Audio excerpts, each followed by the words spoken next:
रात का सीन है, दोनों तेजी से उड़ रहे होते हैं और ललिन कहता है, यार तुम तो उड़ने में उस्ताद हो, ये सब इतनी आसानी से कैसे कर लेते हो। युहाओ कुछ नहीं कहता और उसे एक लेवल 8 के सोल गाइड डिटेक्शन टूल के पास ले आता है जिसे सनमन एम्पायर ने लगाया था। इसे देखकर ललिन हैरान था। युहाओ बताता है कि ये उनकी बहुत एडवांस टेक्नोलॉजी है। ललिन कहता है, तो फिर हमें इसके बारे में आर्मी को बताना चाहिए ताकि वो उन्हें ध्वस्त कर दे। युहाओ मुस्कुराता है और अपनी मेंटल डिस्टर्बेंस नाम की टेक्निक इस्तेमाल करके सारे टूल्स काम करना बंद कर देता है। साथ ही उनके अंदर की एनर्जी क्रिस्टल्स की एनर्जी भी सोख लेता है। ये देखकर ललिन हैरान होकर पूछता है, भाई तुम इनकी एनर्जी क्यों जमा कर रहे हो। युहाओ आगे बढ़ते हुए कहता है, जाहिर है रिसर्च के लिए चाहिए। जैसे ही वो आगे बढ़ते हैं, युहाओ कहता है, तुमने कहा था तुम्हें ठंड लग रही है ना।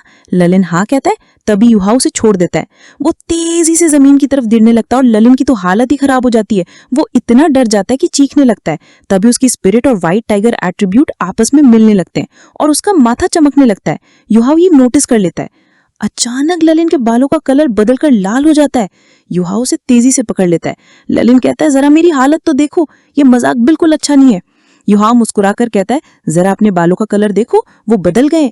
इसका मतलब है कि तुम्हारी स्पिरिट और व्हाइट टाइगर एट्रीब्यूट फ्यूज हो रहे हैं। ये देखकर ललिन भी हैरान हो जाता है।